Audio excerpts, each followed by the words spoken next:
네, 여러분 안녕하세요. 안철수 진중권의 DMZ 콘서트 진행을 맡은 김민전입니다. DMZ 콘서트 이러니까요, 여기 다 이제 비무장으로 오시는 것이 아닌가 하는 느낌도 드는데요. 제가 주최 측에 왜 DMZ냐 여쭤봤더니 D는 디펜스를 얘기하고요. MZ는 오늘 여기 MZ 세대 분들이 엄청나게 많이 계시는데요. 바로 밀레니엄 Z세대 여러분을 의미한다 이렇게 얘기를. 터 디펜스를 하는 것인가 이 얘기는 제가 듣지 못했는데요.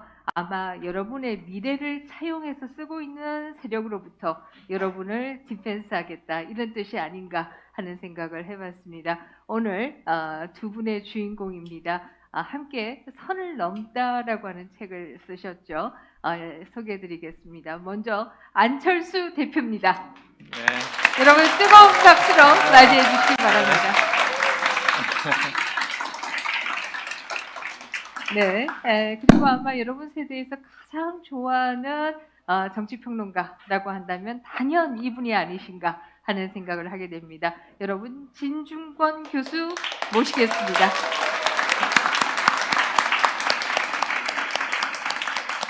네, 박수 소리가 정말 우레와 같아서 두 분께서 엄청난 에너지를 받지 않으실까 하는 생각을 하게 됩니다. 우선 여기서부터 시작해 보겠습니다. 지금 보이시는 것처럼 선을 넘다라고 하는 책을 두 분께서 쓰셨는데요. 썼다라는 표현보다는 대담을 했다 이렇게 표현하는 게 좀 더 옳을지 모르겠습니다. 왜 이 책을 쓰게 되셨는지 이 얘기에서부터 시작하겠습니다. 제가 아는 안철수 대표님은 선을 넘지 않는 분이세요. 평생 김미경 교수님만을 사랑하시고 또 횡단보도가 아닌 곳은 건너지도 않고 빨간불이 건넨다든지 이런 건 생각도 꿈에서도 생각 못하시는 그야말로 선을 넘지 않는 분이신데요. 왜 선을 넘는다는 책을 쓰셨는지 아주 궁금합니다.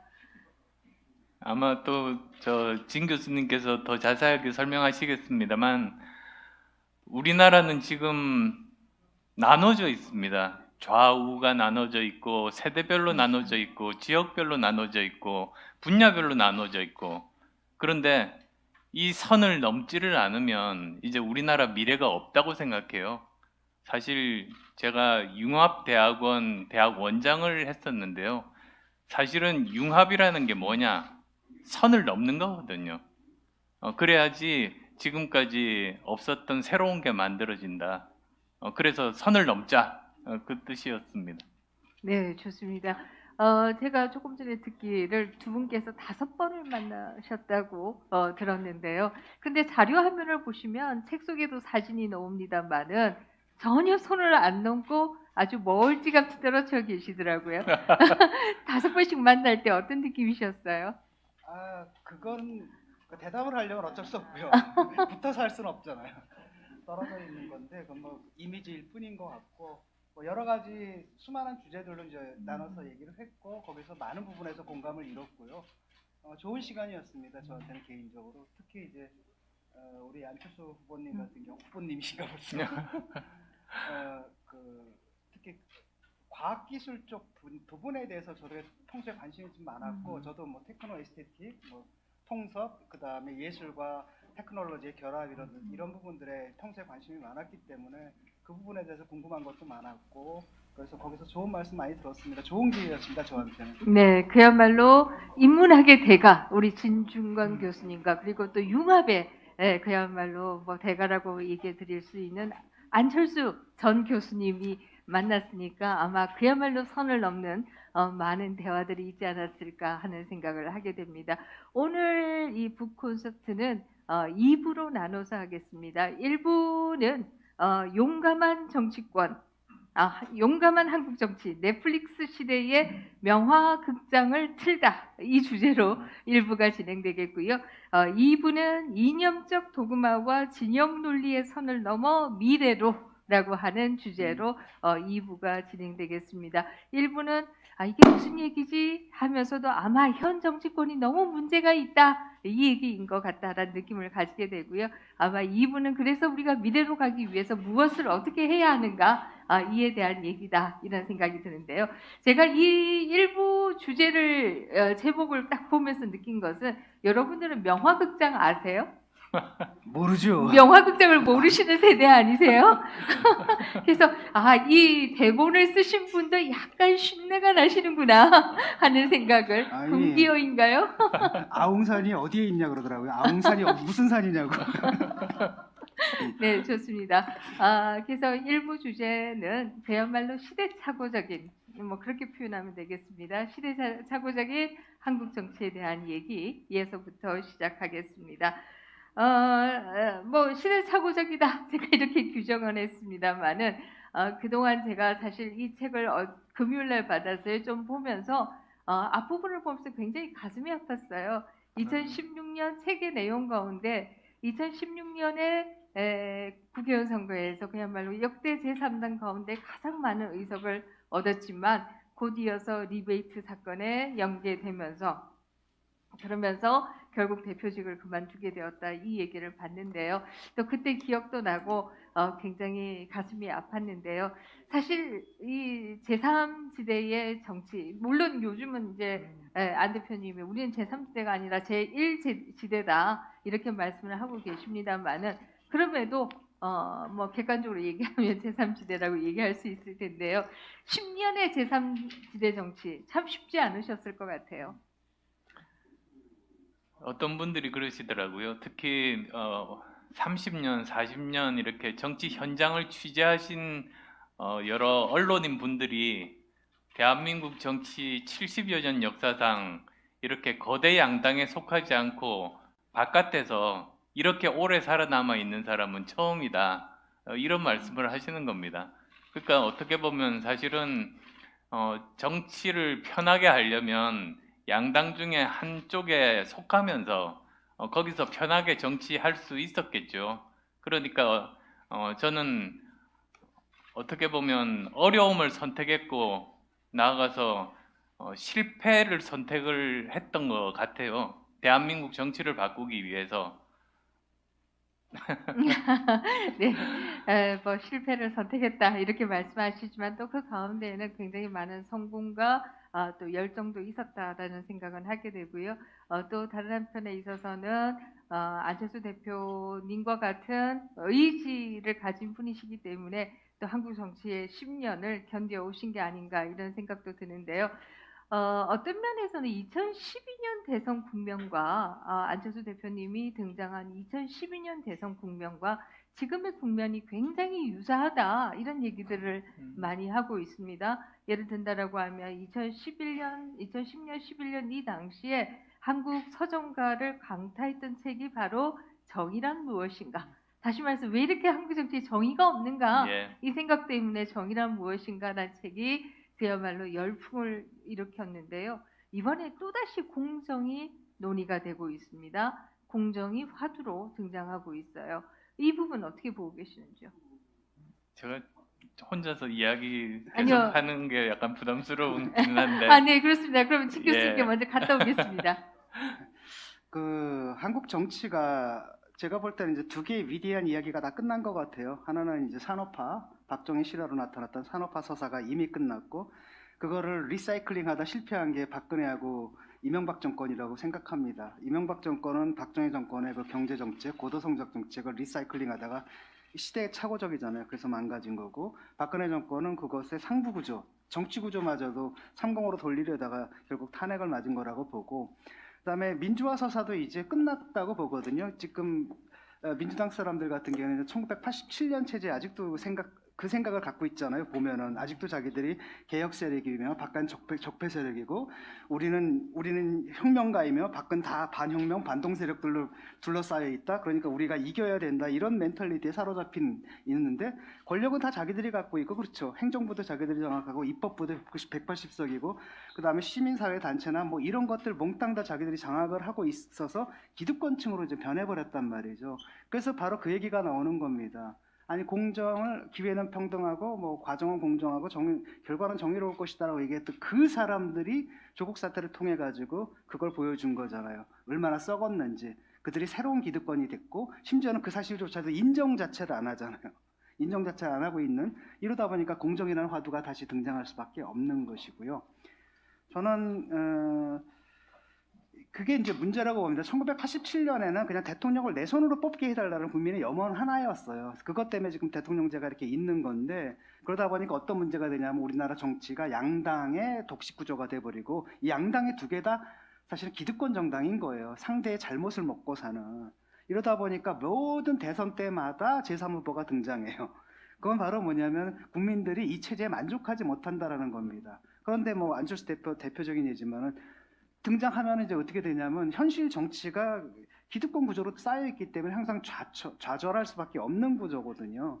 그래서 이것을 혁파를 해야 된다는 겁니다. 이제는. 그래서 저는 이제 뭐라고 생각을 하냐면은 지금 뭐 알잖아요. 여러분 두 당의 후보가 나왔는데 사실 호감도가 아주 낮거든요. 비호감도가 상당히 높은 이런. 그래서 우리는 이제 최악과 차악 중에 하나를 뽑아야 된다라는 거죠. 다만 이제 바뀐 게 있으면 옛날에는 저쪽이 국민의힘이 최악이었고 이쪽이 차악이었다면 요즘은 이제 뒤집혔어요. 그러니까 오히려 이쪽에서 그래도 니들 최악을 뽑을 수 있느냐 뭐 이런 식의 국민의힘 쪽에서 얘기를 하는 그런 상황으로 뒤집혔고, 국민들한테는 이제 말도 안 되는 최악과 차악 중에 하나를 골라야 된다는 선택지가 강요되는 거죠. 그래서 저는 그걸 좀 거부할 필요가 있다고 생각을 합니다. 그래서 어쨌든 간에 그 선거 제도를 좀 바꿔야 될 것 같고요. 왜냐하면 내 표가 그렇잖아요. 지금 민주당이 얻은 기회가 40몇 %밖에 안 되잖아요. 다 해서 그 총선에서. 그럼에도 불구하고 그들이 갖고 180석의 의석을 갖고 있다라고 한다면은 상당 부분들은 남의 표라는 거예요. 그걸 갖다 자기들이 먹었다는 얘기잖아요. 이거는 정의롭지 못하다는 거고, 그건 분명하게 우리 사회가 다양화되어 있고 다원화되어 있기 때문에 거기에 맞게끔 선거제도를 고쳐야 되고, 두 번째가 대통령제 그 결선 투표제를 도입을 해야 됩니다. 이게 결선 투표제가 안 되니까 맨날 사표 심리 하면서 내가 원하지 않는 후보를 찍게끔 강요하는 시스템이 있거든요. 그래서 이런 부분들에 대해서 우리 국민들도 지금 짜증이 날 만큼 좀 나 있는 상황이고 임계점에 와 있다고 생각을 하거든요. 이건 한번 폭발을 시켜줘야 되지 않을까. 그리고 더 이상 이 1987년 체제 가지고는 한국이 발전할 수가 없습니다. 정치라는 게 결국은 사회의 문제를 해결하는 건데, 우리나라는 멀쩡히 해결될 문제도 정치권만 들어갔다 나오면 고차방 정식이 돼서 나와요. 이런 거는 이제 없어야 되거든요. 그리고 이런 정치 구조 가지고는 한국 사회가 발전할 수가 없는 거고, 그걸 갖다가 이 두 당의 정권들이 번갈아 가면서 충분히 입증을 하고, 아무리 머리 나쁜 사람이더라도 이제는 이해를 했을 거라는 생각이 들어요. 이걸 언제까지 계속 해야 되느냐, 이런 문제의식을 좀 저는 갖고 있고요. 그런 부분에 대해서는 우리 안 대표님하고 문제의식을 공유하고 있습니다. 저도 그래서 네. 시대 교체가 필요하다고 말씀드린 게 바로 그 부분입니다. 사실 우리나라가 산업화 시대를 성공적으로 거치고 민주화 시대를 성공적으로 거친 다음에 더 나아가야 되거든요. 사실 선진화 시대, 뭐 저는 그렇게도 말씀드릴 수가 있겠는데 거기서 멈춘 겁니다. 그건 모두 다 산업화 세력 또 민주화 세력이 그대로 그 상태를 유지하기 위해서 변화하지 않고 계속 우리나라 발목을 잡다 보니까 가지고 있는 문제는 해결되지 않고 갈등은 증폭되고 계속 사회는 불행해지는 거죠. 그래서 이것을 끊기 위해서는 시대 교체가 필요하다. 그래서 2012년 때 국민들께서 왜 저를 부르셨느냐 이렇게 생각을 해보니까 이제는 이런 산업화 시대, 민주화 시대 지나고 정보화 시대 거쳐서 4차 산업혁명 시대까지 가는 이 시점에 있어서 저처럼 IT, 의학, 경영, 그리고 교육 현장에서의 교수 경험 이렇게 다양한 분야 경험을 가진 사람은 시대를 바꿀 수 있지 않겠는가. 그게 저를 불러내신 이유라는 깨달음을 사실은 뭐 부끄럽게도 몇 년 전에 이제 스스로 깨닫게 됐습니다. 사실 그래서 제가 어떻게 보면 그걸 완수하기 위해서 아까 실패를 선택했다. 저는 그렇게도 말씀드린 것처럼 이게 어려운 길이지만 결국은 국민들께서 이 세상을 바꿀 시대를 바꿀 힘을 가지고 계신데 국민들께서 아직 못 깨닫고 계신 것 같거든요. 그래서 저는 계속 도전하는 겁니다. 국민들께서 깨닫고 세상을 바꿔주시기를 호소하기 위해서 제가 어려운 길을 계속 걷고 있는 거죠. 네, 좋습니다. 두 분의 얘기에 제가 약간만 딴지를 좀 근다라고 하면요. 사회자의 역할이 딴지 거는 것은 아닐 것으로 생각이 듭니다만은 민주화도 어느 정도 완성이 되었고라고 얘기하지만 현 정부에 들어와서 민주주의는 후퇴하고 있다라고 하는 것이 많은 정치학자들의 평가입니다. 그렇다라고 한다면 민주화가 완성되었기 때문에 다른 시대로 가자. 라고 하는 얘기가 성립이 될 수 있을까라는 생각을 일단 하게 되고요. 두 번째는 진 교수님이 얘기해 오신 결선 투표제의 도입 그리고 국회의원 선거에 있어서 비례성을 좀 더 확대하자. 사실 지금 현재 더불어민주당이 180석에 가까운 의석을 가지고 있습니다만은 특히 지난 총선에서 서울 지역 같으면 서울에 49개의 선거구가 있는데요. 전체 지역구의 평균은 53.6%예요. 그런데 49개 중에서 41개를 가져갔습니다.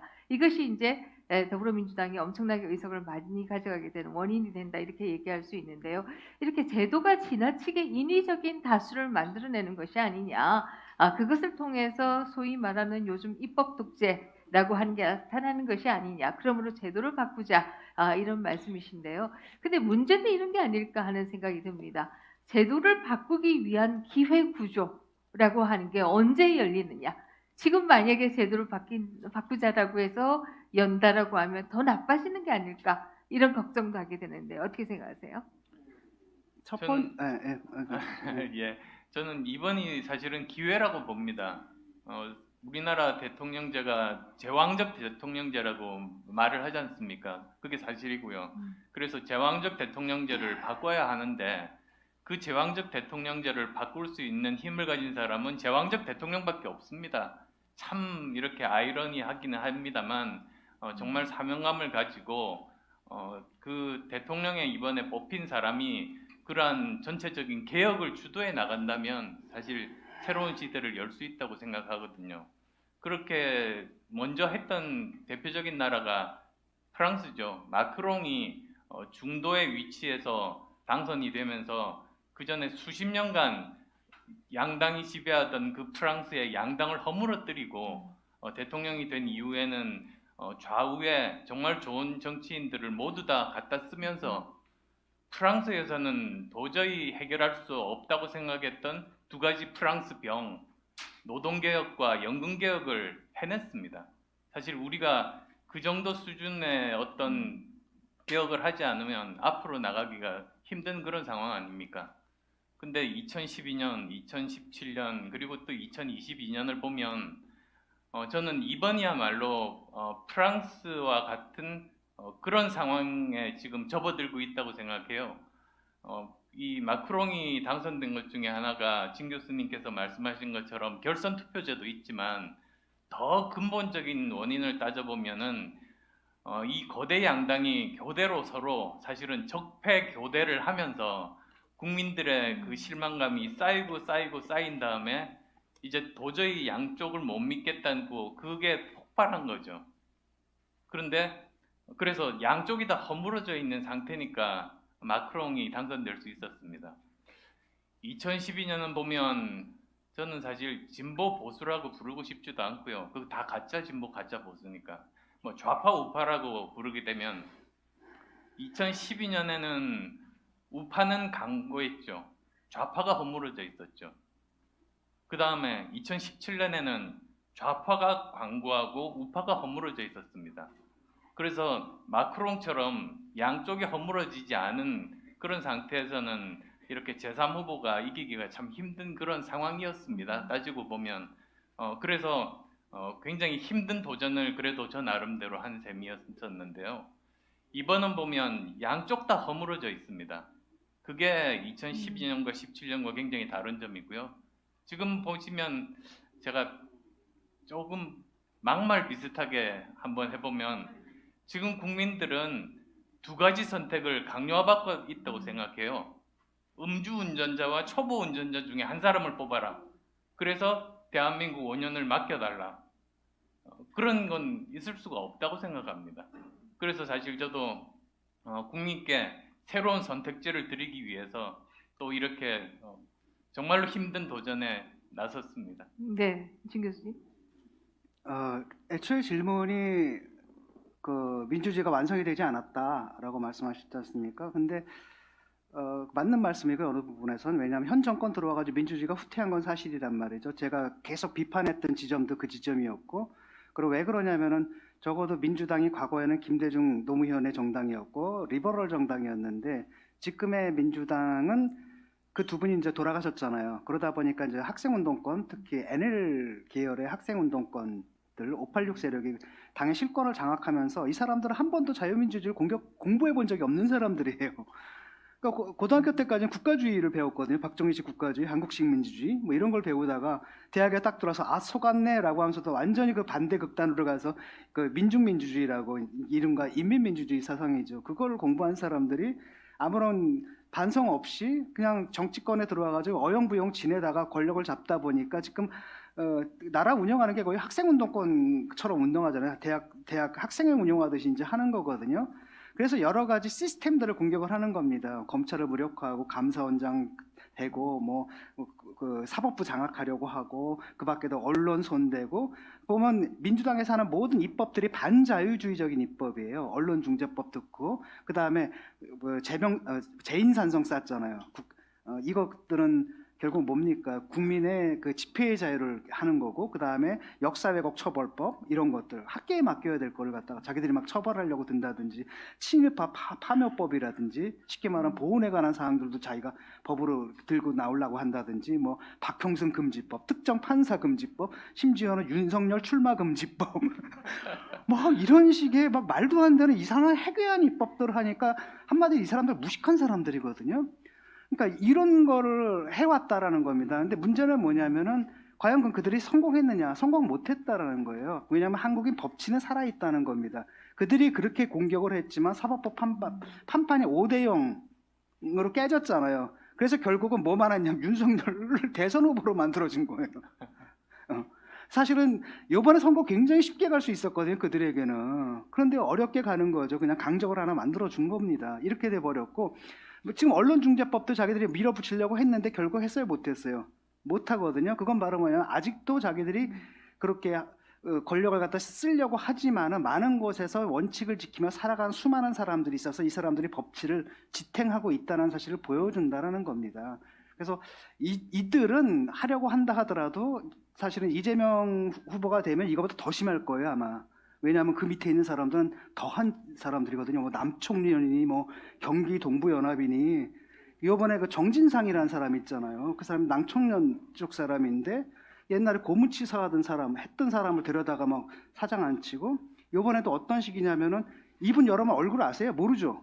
실제 모르죠? 근데 이분 부친상 당했는데 민주당 의원들이 국회의원부터 해가 60명이 조화와 그걸 보내요.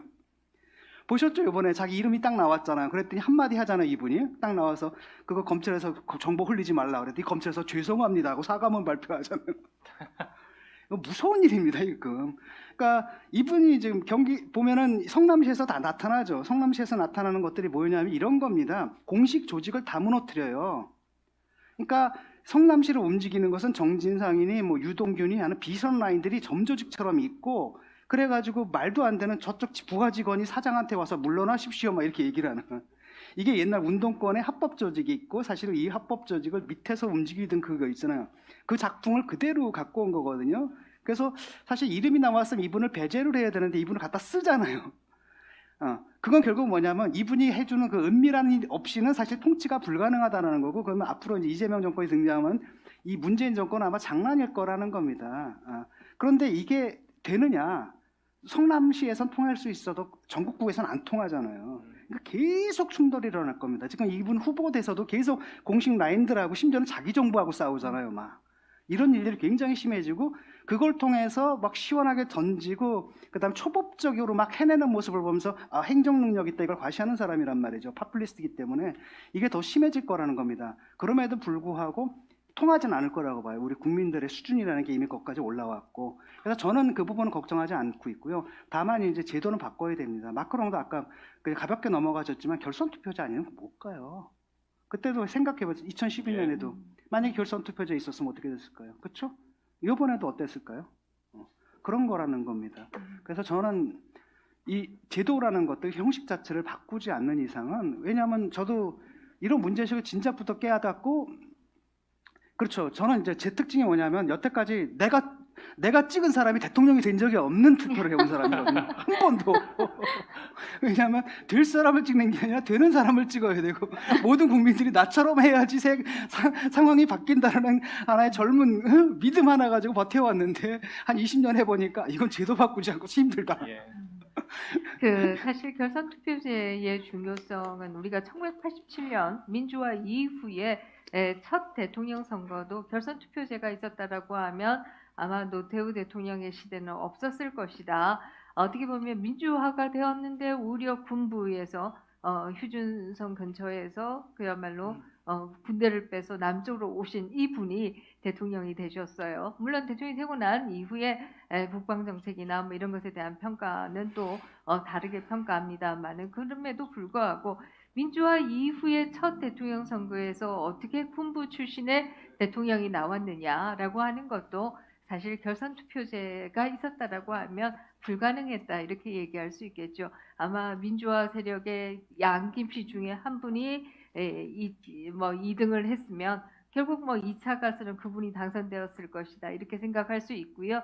사실 우리가 역대 대통령 선거에서 항상 끊임없이 나오는 얘기가 단일화입니다. 근데 이 단일화는 항상 정당이 있는 쪽이 유리할 수밖에 없어요. 단일화 과정에서 여론조사를 하든 무엇을 하든 결국 조직표를 가진 쪽이 이길 수밖에 없다. 그래서 제3지대는 항상 불리할 수밖에 없다. 이런 얘기를 할 수 있고요. 그런 그 과정을 없이 그야말로 국민이 표로 좀 결정할 수 있도록 하기 위해서도 결선 투표는 중요하지 않는가, 이 생각을 다시 한번 하게 됩니다. 그러나 그 기회가 열리기 위해서는 지금 안 대표님 말씀하신 것처럼 정말 좋은 지도자가 나와야 또 그 기회가 열릴 수 있지 않을까 하는 생각도 하게 되고요. 사실 두 분께서 이제 문재인 정부에 들어와서 민주주의가 얼마나 후퇴했는가에 대한 얘기를 하셨는데요. 근데 책에서도 그런 표현이 있더라고요. 세상은 엄청나게 빠른 속도로 변화하는데 우리는 뒷걸음질 치고 있다는 것에 대해서 두 분이 안타까움을 표시하는데, 비단 민주주의에 있어서만 뒷걸음질 친 것이 아니라 다른 경제 부분에 있어서도 마찬가지가 아니었는가, 이런 생각도 드는데, 물론 문화적으로는 기생충이라든지 또 이렇게 각자 개인의 역량으로서 하는 데 있어서는 전 세계적으로 이름을 날리고 있습니다만은, 그러나 전반적인 경제 수준도 그야말로 후퇴하고 있다 이렇게 얘기할 수 있는데 어떻게 보고 계세요? 후퇴하지 않은 분야가 생각이 안 나서 잠깐 이렇게 멈칫했습니다. 정말 우리가 지금 인류 문명사적인 대전환기에 지금 있는 것 아니겠습니까? 우선은 전 세계적으로 보면 사실 지금 전 세계를 움직이고 있는 가장 큰 힘이 미중 신냉전이거든요. 그리고 미중 신냉전의 그 가장 본질은 과학기술 패권 전쟁입니다. 그러니까 제일 상징적으로 보여주는 그 사진이 제가 책에서도 썼습니다만, 바이든 대통령이 반도체 웨이퍼를 들고 있는 그 사진이거든요. 저는 그건 역사책에 나오는 사진이 될 거라고 생각해요.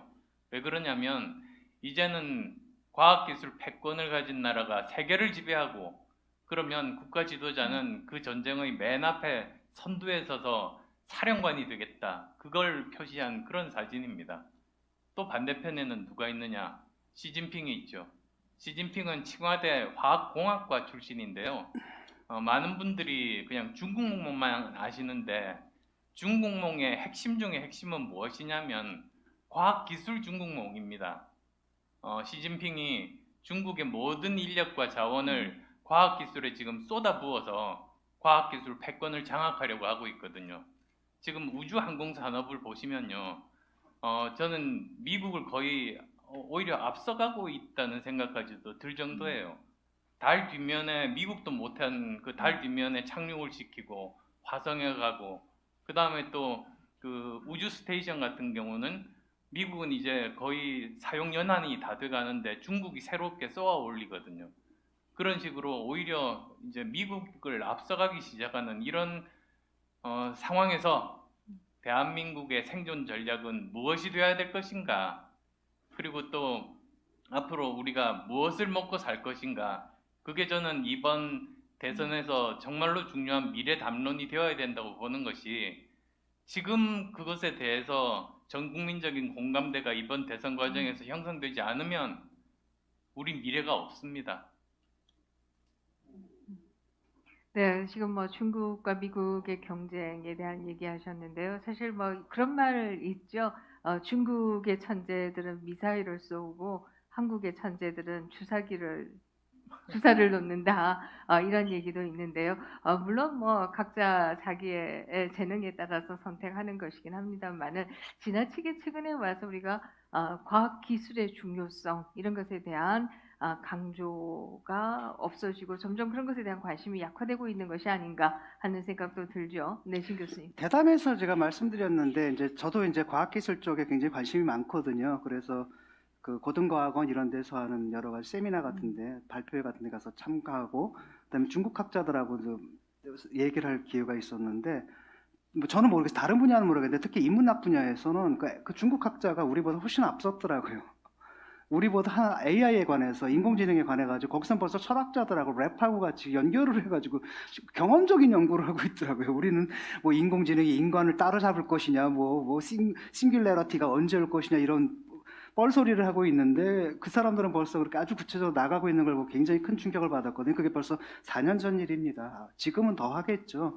저는 한국 경제가 사실은 뭐 별것 없잖아요. 어떻게 보면 우리가 세계를 앞서가는 게 반도체 분야인데 그것도 사실 일본이 잘 나가던 걸 미국이 쳐가지고 우리가 대신득을 본 측면들도 있고 몇 가지 핸드폰은 이미 중국이 따라하고 있고 등등등등등등 하면 한국 사회가 최고점까지는 할 수 있는 최고점까지는 왔다고 보고 그 다음으로 어디 넘어가야 되느냐. 근데 그게 안 보인다라고 해서 이미 작년 초 한 2년 전부터 어떤 느낌이냐면 그 잃어버린 일본 있잖아요. 잃어버린 30년 그때가 좀 비슷했거든요. 1990년대 초반에 제가 유학을 갔을 때 그때 전 세계가 다 일본으로 되는 줄 알았어요. 일봉이라 그러죠. 막 난리가 났거든요. 그랬는데 하여튼 바로 그때가 사실 뭐였습니까? 일본이 가라앉는 그런 거였잖아요. 근데 그거랑 되게 비슷해요. 요즘 막 국뽕들 막 얘기하는 거 딱 들어보면 저는 불길하고 그다음에 이상하게도 제가 하는 뭐 좋은 예언은 하나도 안 맞지만 불길한 예언은 다 맞거든요. 그래가지고 나 계속 사람들 만날 때마다 나는 잘 모른다. 경제도 모르고 뭔도 모르는데 어쨌든 그 느낌이 좀 안 좋다라고 했을 때 특히 이제 과학기술이 이 분야에서 아까도 말씀하셨지만 인재들이 없거든요. 우리는 기초과학들 하나도 없고 뭐 서울대에서는 물리학과도 지금 없앤다고 막 이러고 있고 이게 뭐지? 그 다음에 카이스트 보내놓으면 다 의대 가가지고 그 다음에 의대 가면 또 다 성형외과 가잖아요.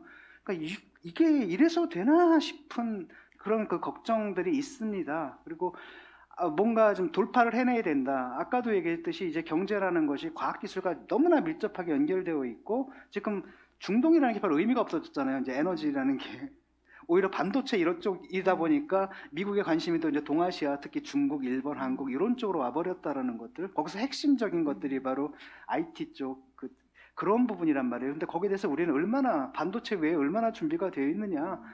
여기에 대한 이제 비전을 좀 제시할 필요가 있다는 생각이 들고 계속 제가 그 얘기를 했습니다. 뭔가 좀 이상하다 지금 우리 이래서는 안 될 것 같고 뭔가 우리가 올 만큼 다 왔다.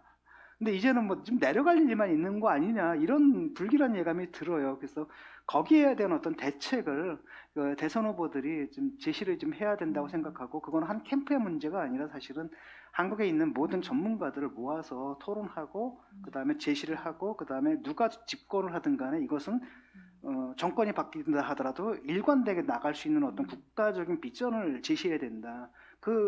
그런 비전을 제시할 수 있는 후보가 좀 필요한 것 같아요. 저는. 네. 지금 뭐 과학 기술 그래서 네. 제가 사실 서로 이야기를 8월부터 시작했었죠. 8월부터 시작하면서 서서히 저도 나름대로 생각 정리들을 했습니다. 그래서 사실은 이제 발표한 제 1호 공약이라고 할 수 있고 정책이라고도 할 수 있는데 그게 우리가 G5 어떻게 하면 우리가 5대 경제 강국에 들어가느냐 그걸 이야기를 했거든요. 그건 말씀하신 과학 기술입니다. 근데 뭐 그냥 단순하게 과학 기술로 경제를 발전시키겠다 이건 막연하고요. 실제 사례를 보면 되거든요. 우리나라가 전 세계적으로 가장 경쟁력이 있는 부분이 메모리 반도체 부분인데 왜 우리가 이렇게 경쟁력을 가지고 있는가? 삼성전자 분들이 그러세요.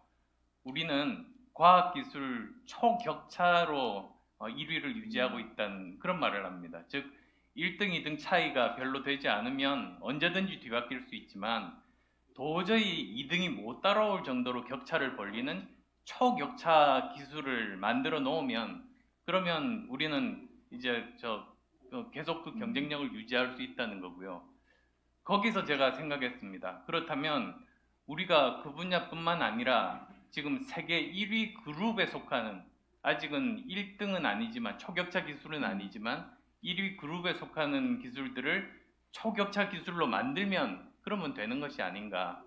보면은 2차 전지라든지 그리고 또 보면은 여러 가지 원자력 발전이라든지 여러 가지 분야들이 있거든요. 또 우리 오징어 게임을 포함한 엔터테인먼트 산업이라든지 그 다음에 그 수소 산업도 우리가 굉장히 지금 빠르게 가고 있고요. 이런 부분들을 초격차 기술로 만들어서 대한민국이 5개의 초격차 기술 분야만 확보하면 5개의 삼성전자급의 회사를 가질 수가 있고 그러면 우리는 5대 경제 강국 G5 안에 들 수 있다. 저는 그렇게 생각하는데요.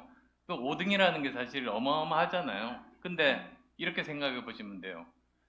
지금까지 전 세계 여러 나라 중에서 동계올림픽, 하계올림픽, 월드컵, 엑스포 모두 다 치러본 나라가 7개밖에 안 됩니다. 우리 이미 7등입니다, 사실은.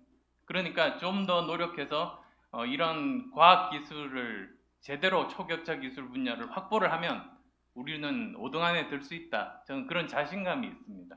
네, 그게 우리의 비전이 되어야 된다고 저는 생각하는 거죠. 네.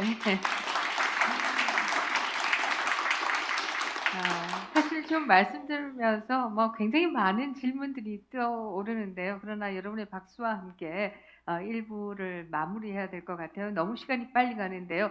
1부 마무리에 앞서서 그래도 아쉬우니까 한 분씩 기회를 드리겠습니다. 누가 빨리 손 드시는 분께 질문의 기회를 드리도록 하겠습니다.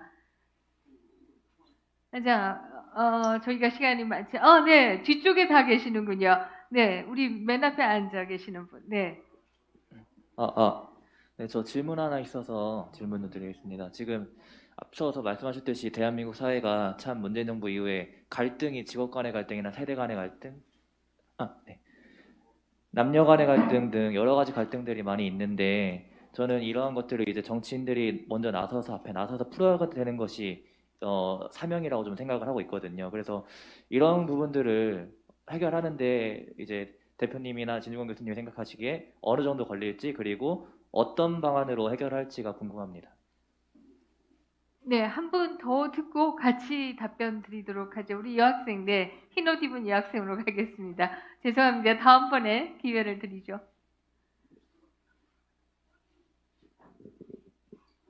안녕하세요. 저는 궁금한 점이 있는데요. 안철수 대표님께서 요새 항상 문재인 정부에 대해서 모든 것을 다 비판을 하시는 경향이 있으시던데 혹시 문재인 정부의 잘한 점이라든지 그런 부분에 대해서 생각을 해보신 적이 있으신지 또 그거는 인정을 하고 그걸 잘 받아들여서 더 나게 만들어낼 그런 방향성을 가지고 계신 게 있으신지 그게 궁금합니다. 네, 좋습니다. 두 분 질문과 함께 우리 안 대표님과 진 교수님께 잠시 답변하실 수 있는 기회 드리겠습니다. 저는 뭐 갈등을 해결할 방법을 갖고 있으면 제가 출마를 했겠죠. 제가 그러니까 문제는 이제 정치권에서 이런 갈등들을 좀 저는 모르겠습니다. 그러니까 분노에 다들 차 있어요. 사람들이 다 해결을 되지 않는 상황에 대한 분노에 다 차 있으니까 문제의 진정한 해결을 찾는 이성적인 노력을 하기보다는 항상 이 문제를 일으킨 범인들을 찾아요. 그러면서 어떤 특정한 그룹들, 인구 집단들을 지목을 해서 쟤네들 때문이야. 때로는 그게 페미니즘일 수도 있고, 때로는 뭐 저놈, 뭐 저 지역 사람들일 수도 있고, 이 지역 사람들일 수도 있고, 이런 식으로 해서 전가하는 구조가 되어 있고, 이게 굉장히 청동기스럽거든요. 그리고 많은 정치인들이 거기에 또 편승을 해요. 편승을 해서 사실은 문제를 해결해야 되는데 갈등을 해결하는 게 아니라 그걸 조장을 해가서 그 분노들을 어떤 특정 그룹의 분노들을 자기에 대한 지지를 끌어올리는 이런 식의 아주 잘못된 행태들을 좀 보이고 있고 저는 그걸 좀 강하게 비판했는데 정치인들한테 그 정치인은 갈등을 조장하는 게 아니에요. 정치인의 임무는 갈등을 해결하는 겁니다. 해소하는 겁니다. 오해를 조장하는 게 아니라 오해를 풀어주는 거고 만약에 뭐 예컨대 특히 이제 문제가 되는 게 젠더 갈등 같은 게 있다라고 한다면 남학생들 얘기를 들어보고 그다음에 그 여성분들 얘기를 들어보고 가장 대화하게 만들고 그래서 서로 오해를 풀게 만들고 그럼 우리가 이 문제를 같이 어떻게 해결해 나갈 것인가 이렇게 가는 게 정치인이 해야 할 일이거든요. 그런데 그냥 특정 편에 가가지고 막 저 뭐 누구 뭐 이런 식의 갈등을 조장하는 것들은 저는 안 좋다고 생각을 해요. 근데 이제 문제는 뭐냐 이런 퍼퓰리스트들이 다 있어요. 그러니까 좌테르테가 있고 우테르테가 있어요. 그러니까 이런 문제거든요. 그래서 이게 한국 대선을 갖다 최악으로 만든다라는 것이고요. 여기에 대해서 국민들 여러분들도 한번 생각해야 되는 겁니다. 특히 젠더 갈등 같은 거 이렇게 생각하면 돼요. 내가 엄마야, 내가 아빠야. 근데 나한테 딸이 있고 나한테 아들이 있어. 그렇잖아요. 그렇게 되면 간단하거든요.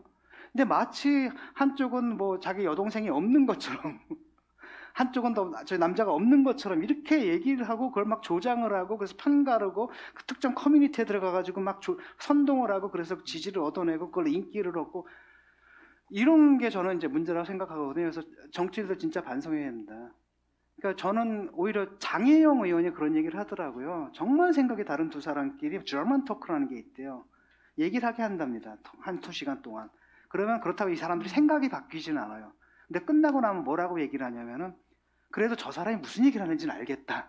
왜 저런 얘기를 하는지는 알겠다. 이거 굉장히 소중한 거거든요. 저도 그래요. 토론 수업을 2년간을 했거든요. 나눠서 마이클 샌들의 정의는 무엇인가 가가지고 토론을 시키거든요. 나중에 이제 투표를 딱 해보잖아요. 그럼 처음하고 크게 안 바뀌어요. 한두 명만 바뀌어요, 생각이. 그럼에도 불구하고 애들이 뭐라고 얘기를 하냐면 근데 토론을 통해 가지고 내 생각이 이렇게 취약하다는 걸 알았고 저 사람들이 저런 말 하는 이유를 알았다라고 하거든요. 그게 굉장히 중요한 게 토대라는 거고 이런 걸 만드는 게 저는 정치의 힘이라고 생각을 합니다. 근데 그게 안 되는 게 문제죠. 네.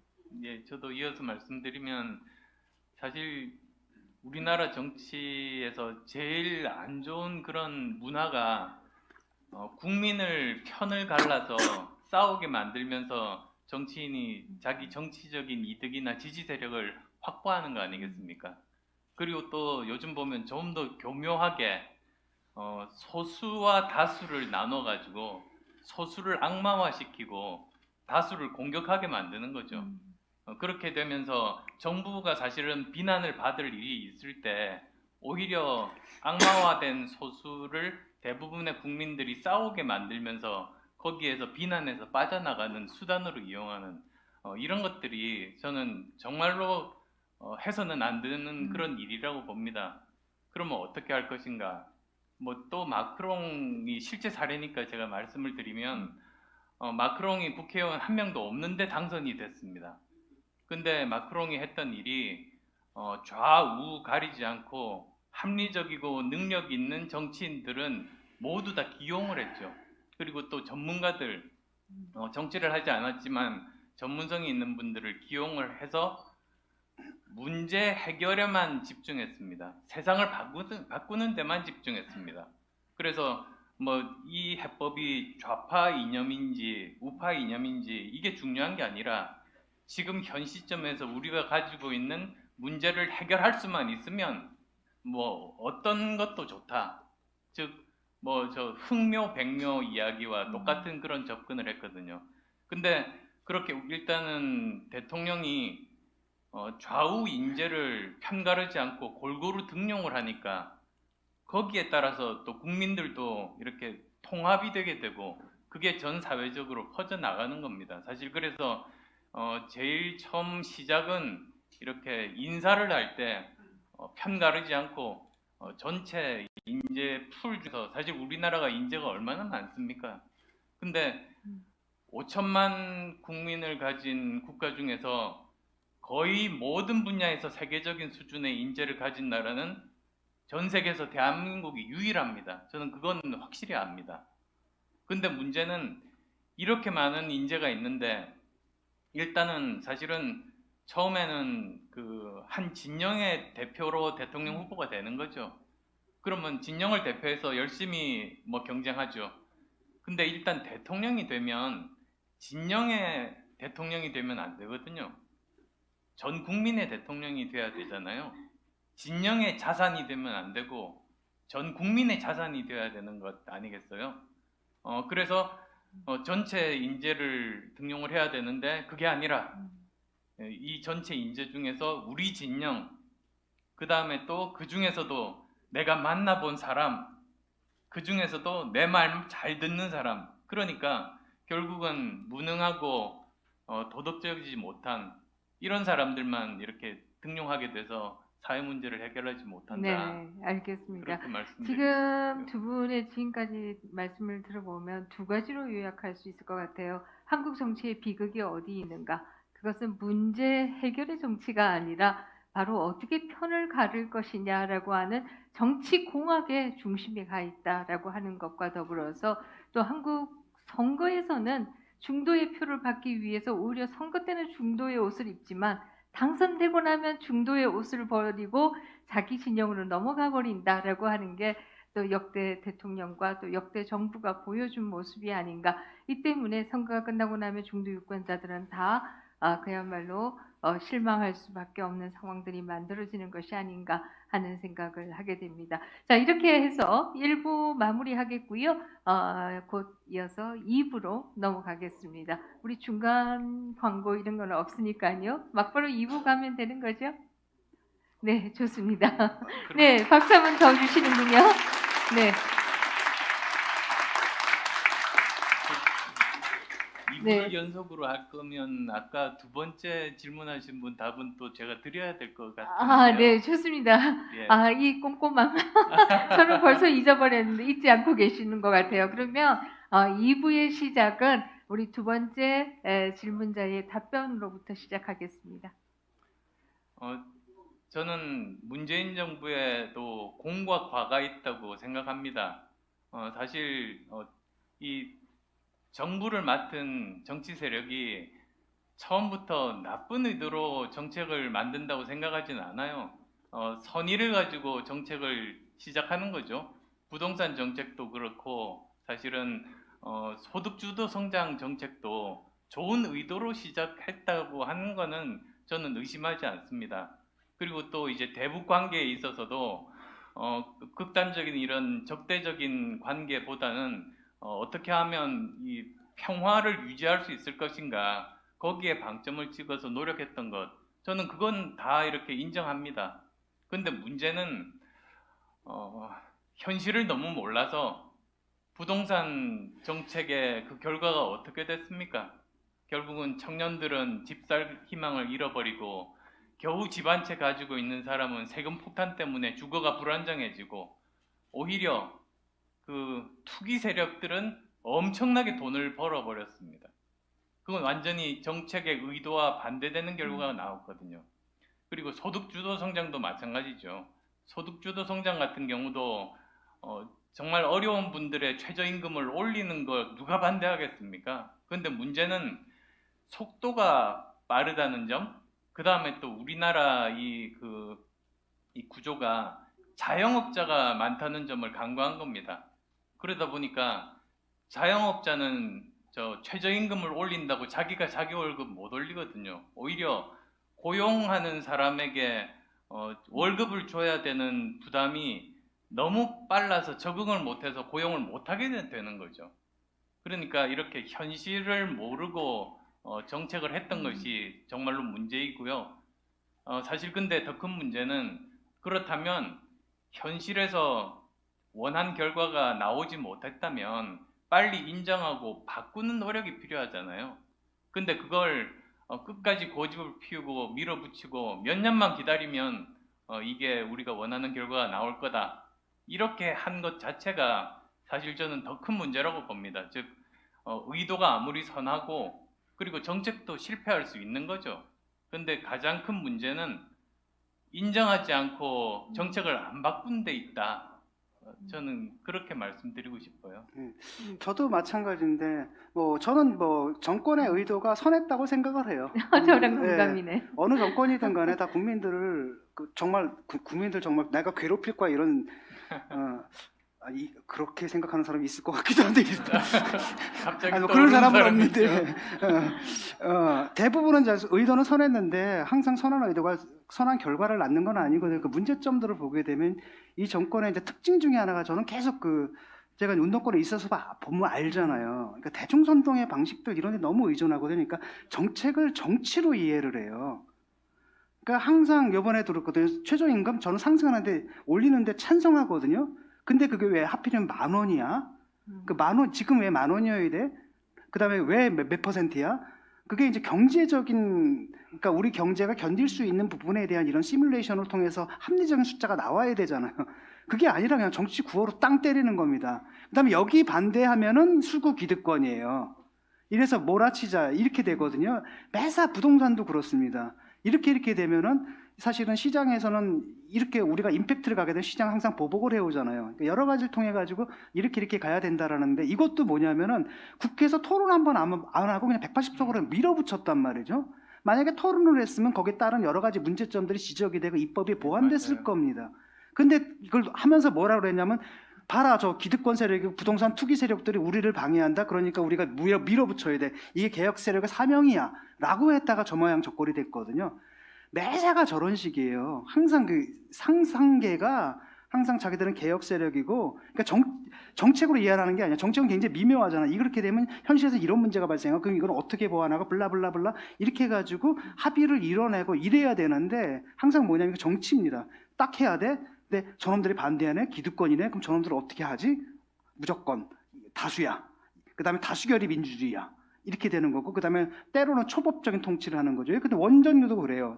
저는 개인적으로 탈원전 찬성하거든요. 근데 탈원전이라는 게 어차피 몇십 년 걸려서 이룩할 거라는 거죠. 근데 그걸 왜 이렇게 서둘러?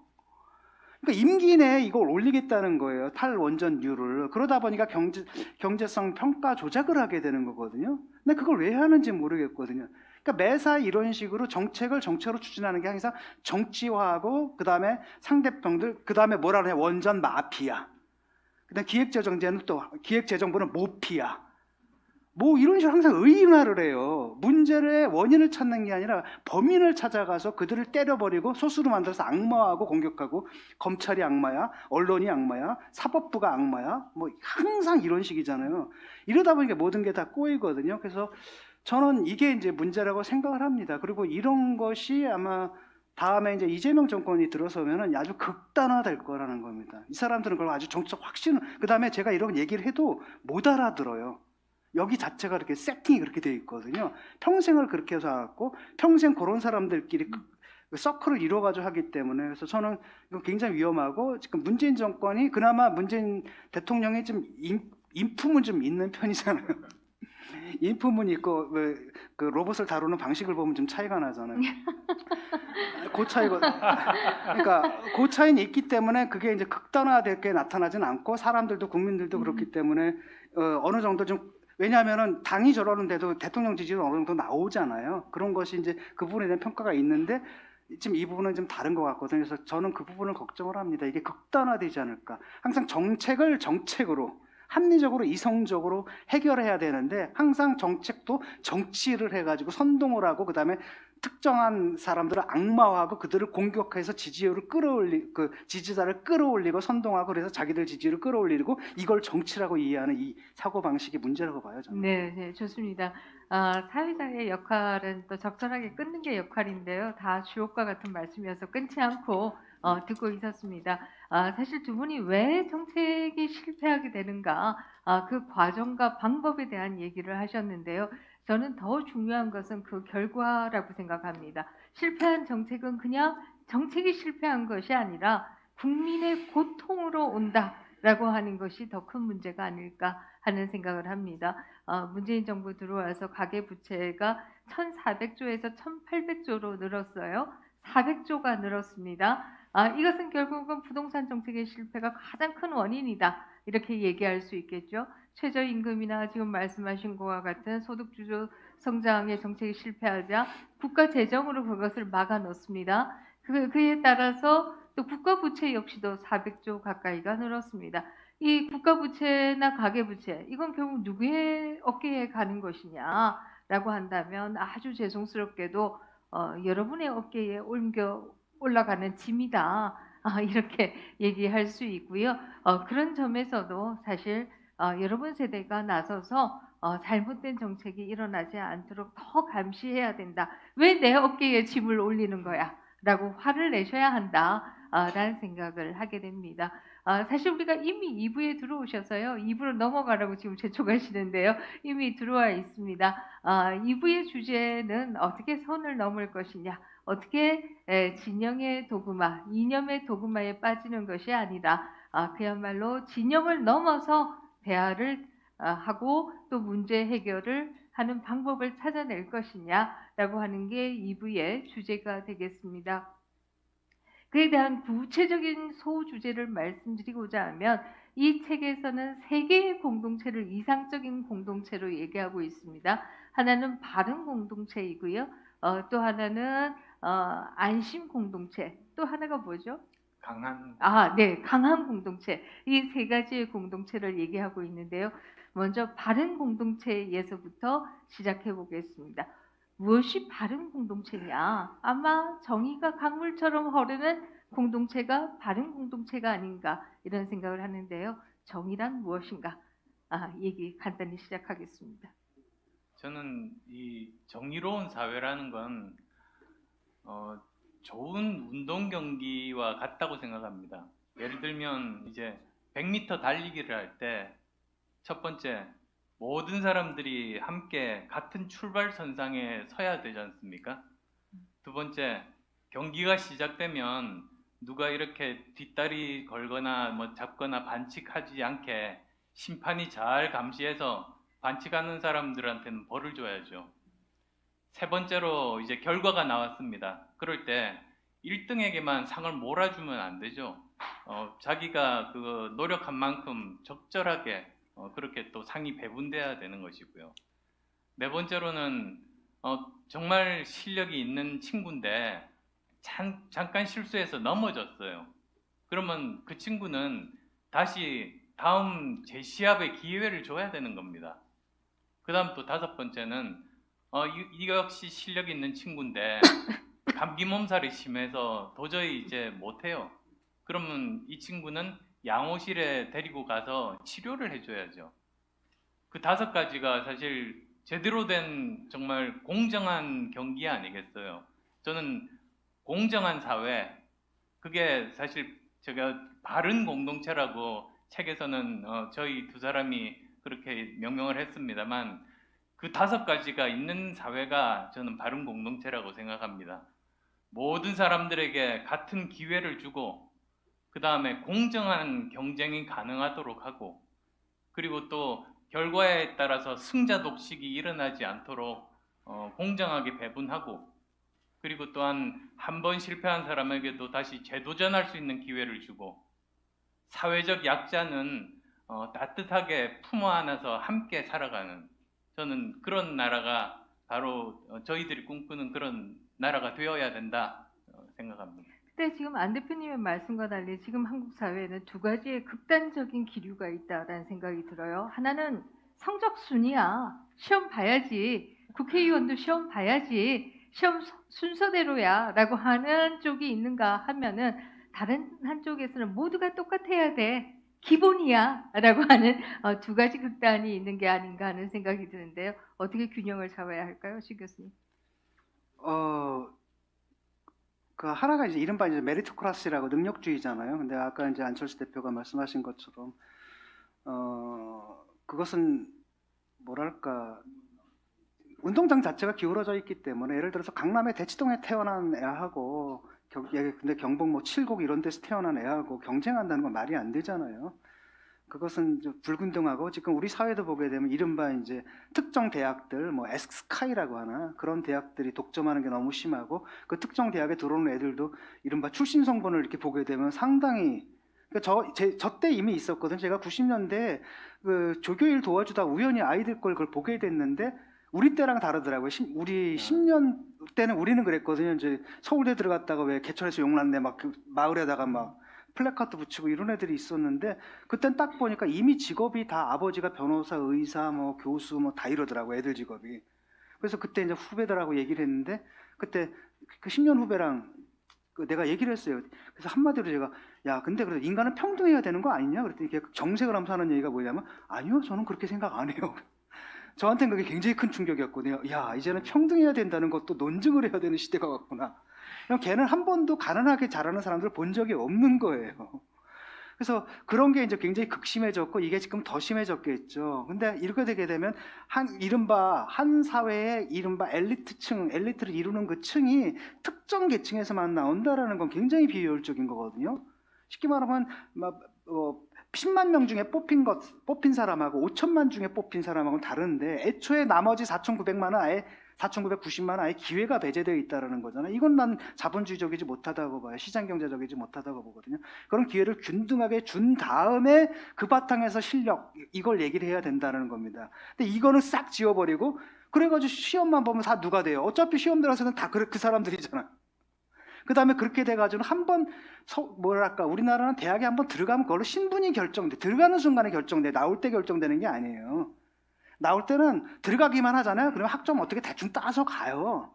졸업장이지. 그러니까 들어가는 순간 결정되고 그렇게 한번 딱 결정된 걸로 너무나 많은 걸 먹어버리는 사회고 그래서 이거는 나 공정하지 못하다고 보고 그 반대급부가 뭐 기본실이 이거는 그냥 좌파에서도 족보 없는 이론이거든요. 그건 그냥 무시해도 됩니다.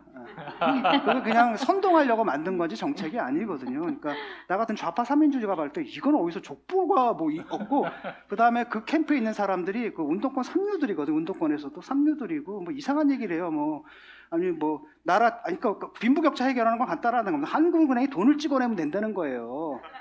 돈을 찍어내면 인플레가 딱 오르면 돈 가진 사람들은 그 인플레 가치가 떨어지니까 자산이 그러니까 더 중요한 건 그 돈을 찍어서 누구한테 뿌려야 되느냐? 국민들한테 뿌리면 되기 때문에 화폐위원회에 민중대표만 들어가면 된다. 뭐 이상한 이런 이론인데 요즘 돈 가진 사람들이 누가 현금 갖고 있습니까? 현금 가진 분은 그 이재명 지사 빼고는 없어요. 대부분 다 거의 주식이니 부동산이지. 위험수위를 부동산이고 넘는 이렇게 거 갖고 아니세요? 있지. 그다음에 인플레가 되면 그 인플레 누가 가장 고통을 받습니까? 보통 사람들이 그러니까 이런 말도 안 되는 얘기를 하는 사람이 정책 거기 맡고 있거든요. 그래서 그거는 난 무시해도 되고 그건 사실은 저 좌파라서 말을 하는데 그 좌파 오명입니다.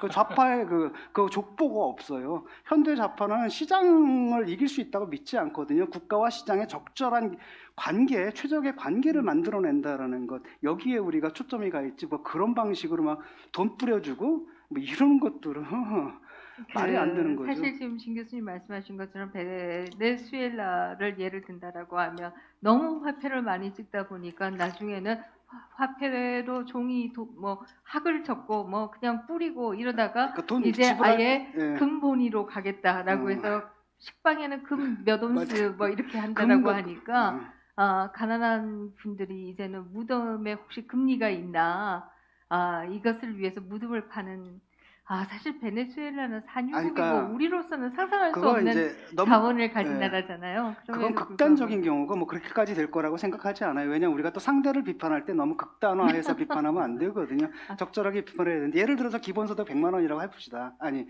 이번에 재난 그러니까 결국 100만 원을 모든 사람들한테 준다라는 것은 그럼 부자들의 입장에서는 어차피 세금으로 낸 걸 내가 세금을 환급받는 거거든요. 그 역진성이 생기는 거예요. 원래 그건 밑으로 내려갔어야지 그게 누진제가 있어서 소득 분배 현상이 있어야 되는데 100만 원은 그래 어차피 내가 낸 소득세 100만 원인데 돌려준대? 이렇게 되는 거거든요. 그러니까 자기들은 뭐 서민을 위한다라고 하지만 그 결과는 서민을 위한 게 아니라 역진성으로 나타나거든요. 그러니까 서민들을 더 가난하게 만드는 거고 결국은 자기가 뭐 공공개발한다 그래서 결국은 그 보통 사람들한테 불로소득이라고 하니까 원주민이 땅을 갖다 제각 갖고 파는 것은 그 불로소득이라고 부르는 거예요. 그런 다음에 분양가 상한제 제한받아가지고 시세보다 싸게 산 것도 불로소득이라고 부른 겁니다. 그래서 원주민과 입주민의 불로소득을 진짜 환수했어요. 그래서 그걸 갖다 몽땅 다 화천대유에 갖다 준 거예요. 네. 그 다음에 그걸 갖다 단군 이후에 최대의 취적이라고 얘기를 해요. 그러니까 이분이 되면은 어떤 일이 벌어질지 알겠죠. 그런 일들이 발생하면서 그때도 반성 안 하고 잘한 거라고 또 선전할 거라는 거죠. 이게 문제의 본질이라는 겁니다. 네, 좋습니다. 사실 뭐 서양 같으면은 진보가 오히려 에쿼티에 뭐 굳이 번역한다라고 하면 형평으로 얘기할 수 있을 거예요.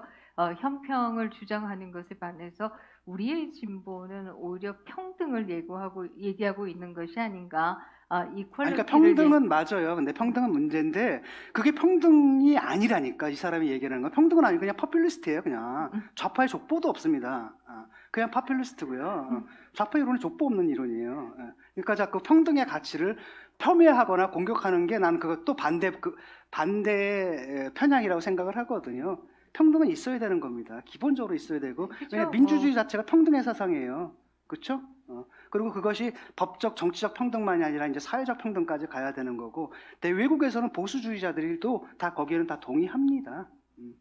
네, 좋습니다. 그러면 두 번째 주제로 넘어가겠습니다. 사실 저는 이 부분이 가장 중요한 부분이 아닌가 하는 생각을 했습니다. 지금 뭐 우리나라 내에 굉장히 소위 비관주의가 흐르고 있는 게 사실 아니겠어요? 앞에 진 교수님도 말씀하셨지만 이것이 일본의 잃어버린 10년과 유사한 현상 아니냐? 뿐만 아니라 또 일각에서는 우리의 미래 세대가 부모 세대보다도 더 어려운 세대가 될 것이다. 이런 예측들도 나오고 있는 이런 상황인데요. 근데 안철수 대표 많이 지금 낙관을 얘기하는 것 같아요. 어쩌면은 희망을 얘기하는 것 같습니다. G5가 되자, 격차 기업을 만들어내자 이런 얘기를 하시는데요. 중요한 것은 그런 것 같습니다. 어떻게 격차 기업을 만들어낼 수 있느냐. 방법론 아닐까 하는 생각이 들어요. 제가 에피소드 하나를 말씀을 드릴게요. 사실 지난 2년 정도 이 코로나19 사태 동안에 제가 가장 인상이 깊었던 그 사건을 하나만 꼽으라고 하면 저는 파이저 모더나 백신 개발 과정 그 말씀을 드리고 싶어요. 아시겠지만 그게 mRNA 백신이라고 하는 거잖아요. 근데 이 mRNA라는 게 요즘 만들어낸 게 아닙니다. 옛날부터 실험실에서 만들 수 있었던 거거든요. 근데 문제는 뭐냐면 이게 워낙 불안정해가지고 만들면 그냥 부서져 버리고 만들면 부서져 버려서 실제로 쓰기가 참 힘들었었어요. 근데 어느 날 이거를 반도체 기술자들이 있거든요.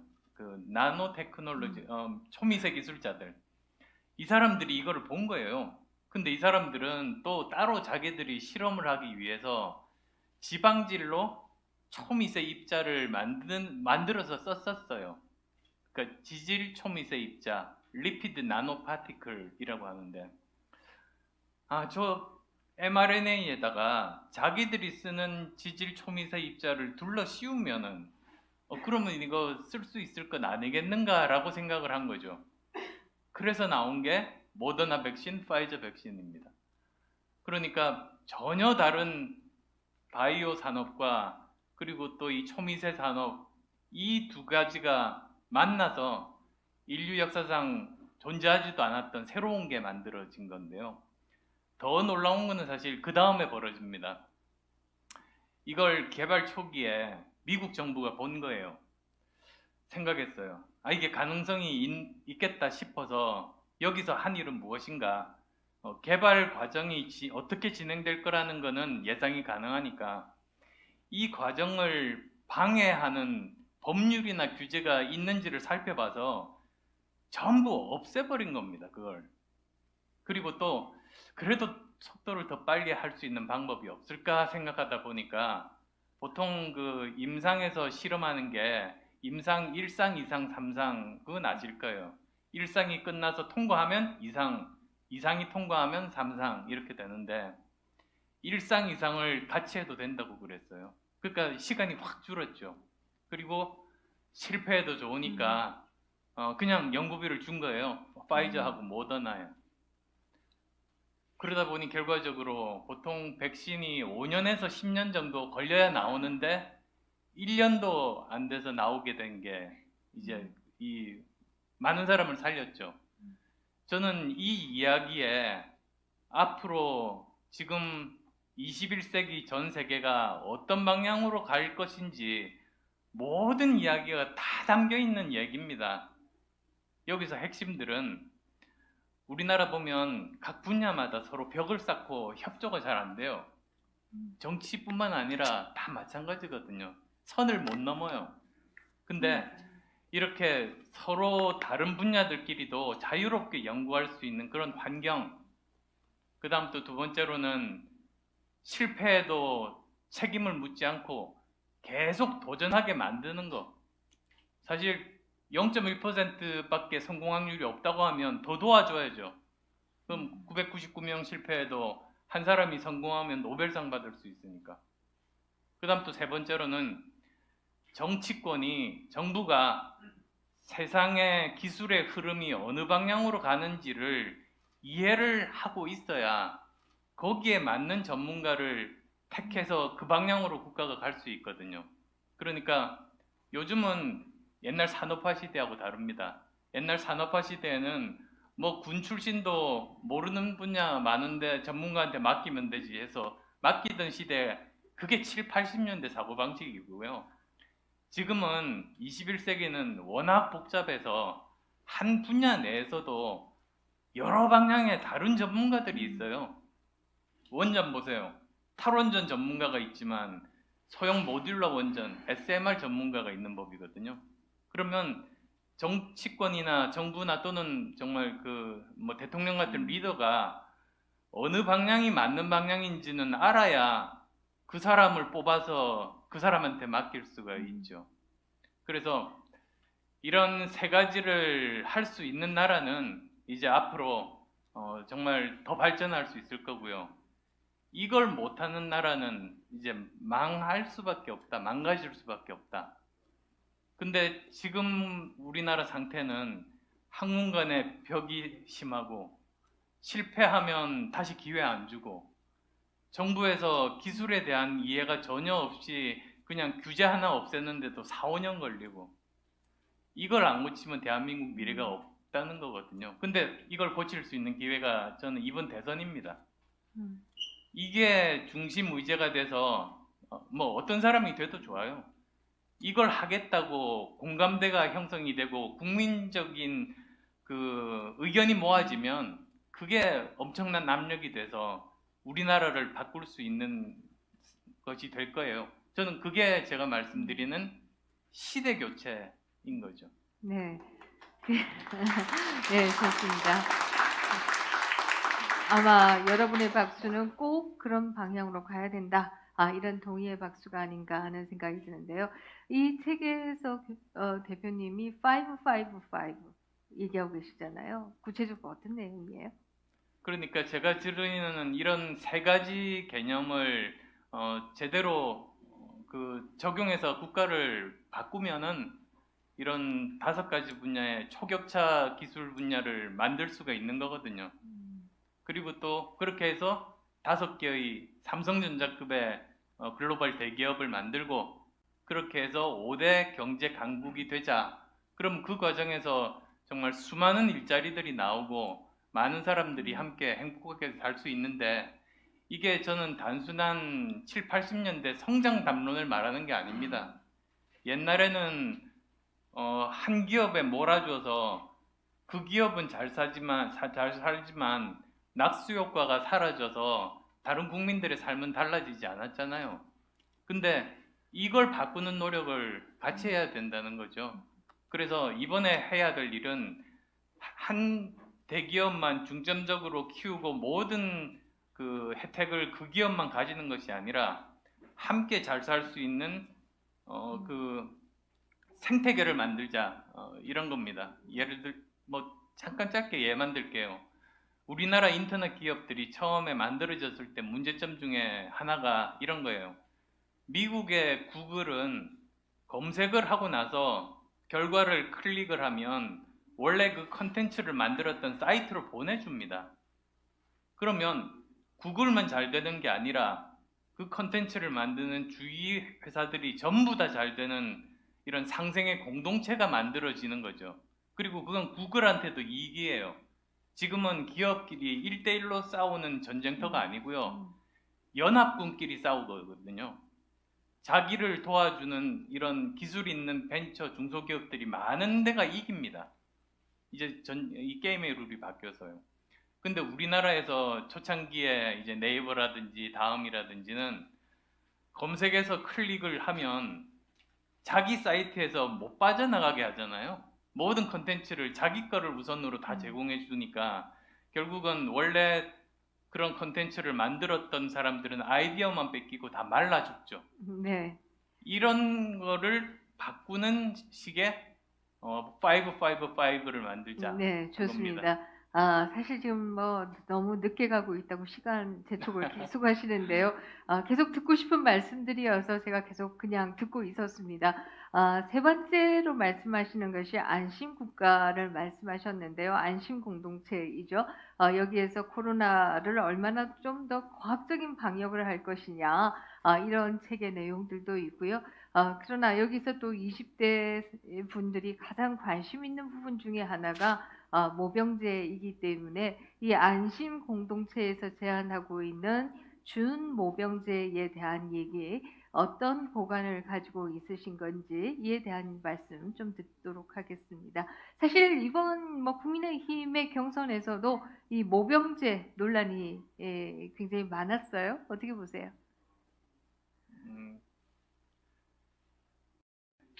그 어떤 해법을 사실은 정확하게 제시하기 위해서는 전 세계적인 흐름 하에서 우리나라가 지금 어떤 상황이고 그럼 앞으로 어떻게 발전해야 되겠다 이렇게 돼야 되는 게 순서 아니겠어요? 지금 당장 이 순간에 이렇게 귀에 들어오는 것보다는 사실은 근본적인 해결책을 찾는 게 순서거든요. 전 세계적인 이런 흐름을 보면 해군력과 공군력이 강화되는 쪽으로 가고 있습니다. 그리고 해군 공군은 특징이 뭐냐면 부사관, 기술 부사관들이 핵심적인 역할을 합니다. 제가 해군 대위 출신이라서 잘 아는데요. 배를 움직이는 거는 장교나 수병이 아니고 기술 부사관들입니다. 직업 군인들이거든요. 그러면 해군 공군력을 강화하게 되면 지금보다도 사실 기술 부사관들이 훨씬 더 많이 필요하고 대신에 또 일반 사병의 수요는 줄어들 수 있습니다. 그래서 저는 필요한 사병들은 그 적정한 수준만 이렇게 뽑고요. 대신에 또 그리고 또 뽑은 사병들에 대해서는 이스라엘 군처럼 이스라엘은 제대하고 나면 첨단 기술자가 돼서 창업에서 성공하는 사람이 많습니다. 자기 개발을 할 수 있게 시스템이 군대 내에 잘 돼 있는 거죠. 그런 혜택들을 주는 거고요. 그리고 또 다른 사람들은 국방의 의무에 준하는 다른 여러 가지 공익적인 일을 한다든지 또는 어떤 과학 기술 시설에 가서 열심히 그 기간만큼 또 일을 한다든지 그런 식으로 하는 게 적정하다. 그게 제가 말씀드리는 준모병제 개념입니다. 네, 좋습니다. 사실 지금 15분쯤 남았다라는 말씀, 네, 10분 남았다라고 해서요. 일단 방청석에 질문 2개를 받고요. 그에 대한 대답을 하면서 마무리를 하는 것이 좋지 않을까 하는 생각이 듭니다. 지금 앞에 남자분께서 먼저 손을 드셨는데요. 네, 질문 주시죠.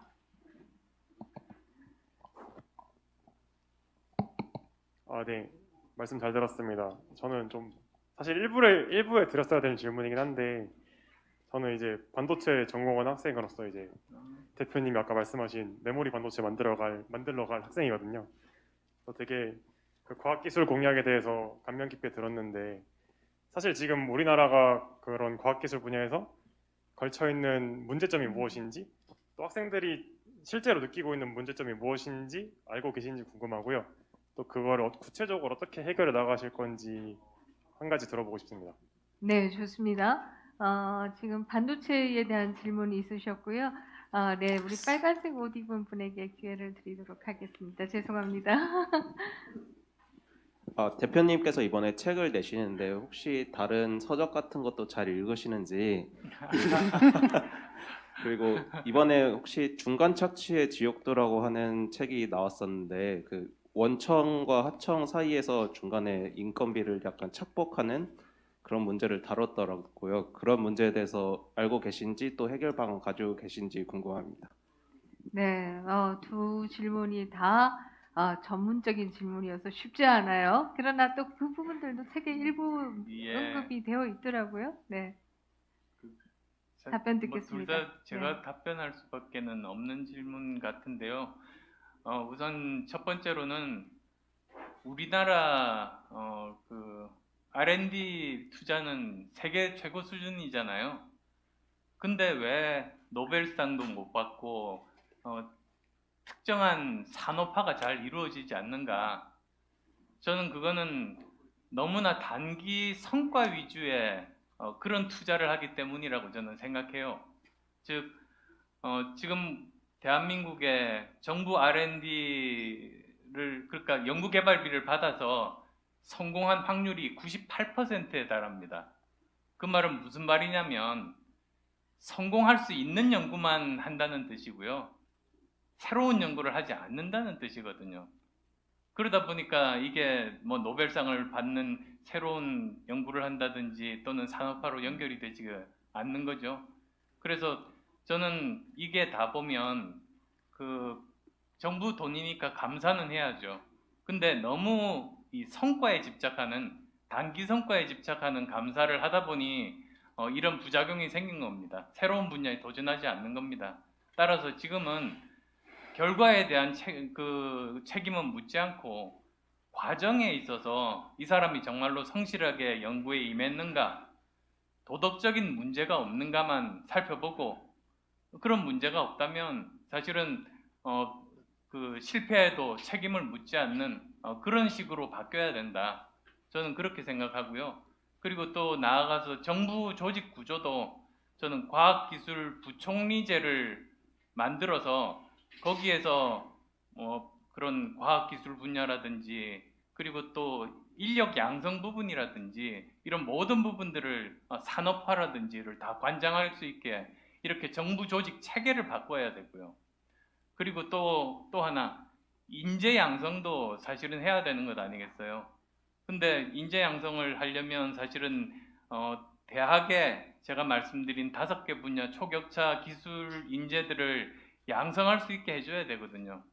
문제는 이렇게 정원을 교육부에서 이렇게 정해놓았기 때문에 여기서 벗어나기가 힘들어요. 얼마 전에 저 서울대 데이터 사이언스 거기 대학원이 만들어진 지 얼마 안 됐죠? 전국에 한 3개 정도가 지금 있는데요. 서울에 있는 대학은 항상 경쟁률이 높고 지역에 있는 대학들은 정원을 다 못 채운답니다. 그러다 보니까 발상에 전환을 해서 공동으로 뽑는 거예요. 그렇게 해서 사실 서로 이런 여러 가지 과정도 서로 교환하면서 사실 전체적으로 좋은 분야의 좋은 인력을 기르는 것이 중요하니까 그런 여러 가지 방법들을 사실 그게 어떻게 보면 편법인데 오히려 뭐 그런 방법을 정식으로 장려한다든지 이런 것들이 저는 필요하다고 네, 두 번째 생각해요. 질문으로 넘어가겠습니다. 예, 하나를 너무 오래 아마 몇 말씀드렸는데 시간씩 말씀하실 수 있을 것 같아요. 그래서 두 번째로는 뭐 저는 책을 좋아하는 편이어서요. 지금도 책을 꾸준하게 봅니다. 근데 사람들이 저보고 제발 책 좀 보지 말라고. 왜 그러냐면 사실 토론할 때 어떤 질문을 받으면 제가 거기에 대해서 말할 내용이 막 폭포수처럼 머릿속에 쏟아져가지고 그걸 다 이야기할 수도 없잖아요. 차라리 아는 게 적으면 굉장히 단순하게 말할 텐데 그래서 저보고 이제 더 이상 책 보지 말라는 사람들도 있을 정도인데요. 저희 그 뭐 채널 유튜브 채널 이제 가보면 아시겠습니다만 최근에 나온 책들 중에서 괜찮은 책들 한 8권을 선정을 해서 그 저자분과 함께 제가 대담하는 그런 유튜브가 있습니다. 거기에 보면 메타버스도 있고요. 또 MZ 세대에 대한 책도 있고 그리고 이 정부 조직 개편을 어떻게 할 것인가 이런 여러 가지 책들이 있어서 책들을 많이 보는 편인데요. 말씀하신 책은 아직은 제가 본 바는 없습니다만 오히려 그 부분은 책을 보는 것보다 저는 현장 경험이 있습니다. 제가 안랩을 할 때 중소기업이 대기업과의 관계에 있어서 어떤 일들이 벌어지고 있는지를 저는 현장에서 경험한 사람이기 때문에 그래서도 계속 이 공정거래위원회가 개혁이 돼야 된다. 어떤 방향으로 돼야 되는가. 그거에 대해서 이 책에 미국과 독일의 사례를 들어서 자세하게 써놨습니다. 네, 좋습니다.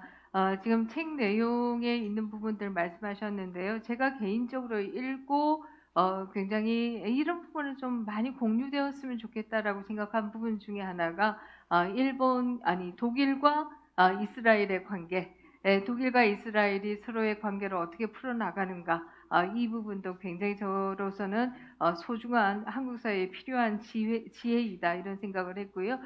그 이외에도 연금 개혁이나 이런 부분에 대해서도 굉장히 중요한 얘기들이 많이 있습니다. 여러분들이 한국 사회가 직면하고 있는 이슈들 이런 것에 대해서 궁금하시면 이 책에서부터 시작하시면 어떨까 하는 생각을 해봅니다. 시간 많지 않은데요. 이 섭섭하니까 진 교수님께도 마무리의 기회를 드리겠습니다. 아니, 할 얘기 없는데. 딱히 제가 더 드릴 얘기는 없고요. 네.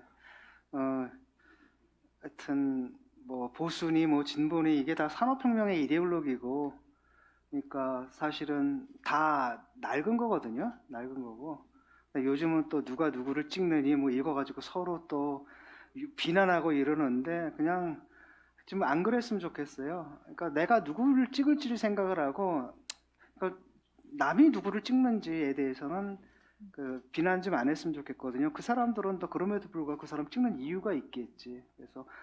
그래서 상대 후보가 얼마나 나쁜지를 얘기하는 것보다는 그냥 내 후보가 얼마나 좋은지 이렇게 설득을 하려고 좀 했으면 좋겠고요. 그렇게 안 흐를 것 같아가지고 앞으로 4개월이 진짜 끔찍합니다. 걱정됩니다. 네, 좋습니다. 어느 한 분이 페북에 쓴 글에 그런 글이 있더라고요. 이 정치는 산업화하고 다시 말해서 정치 산업이 엄청나게 커지고 있다 이런 얘기가 되겠죠. 경제는 정치화한다. 이 얘기는 다시 얘기하면 경제와 정치의 유착이 점점 강해진다 이 얘기가 될 겁니다. 이것이 저는 굉장히 큰 문제가 아닌가 하는 생각을 하고요. 결국 우리 유권자가 경제와 정치가 유착하지 않도록 또 정치가 지나치게 산업화하지 않도록 정말 진심을 가진 지도자가 누구인지를 잘 판별해야 되지 않을까 하는 생각도 해봅니다. 또 하나 꼭 말씀드리고 싶은 것은 사실 한국 민주주의도 또 한국 경제도 이 후퇴하고 있는 상황에서 다시 어떻게 하면 한국 민주주의의 질을 높일 수 있을 것이냐, 또 어떻게 하면 한국 경제가 정말 G5로 나갈 수 있을 것이냐, 이것에 대한 지혜를 모으는 그런 대선의 장이 되기를 기원하겠습니다. 마무리하면 될까요? 네, 좋습니다. 이렇게 해서 마무리하겠습니다. 함께해 주신 여러분께 모두 감사의 말씀드리겠습니다. 고맙습니다.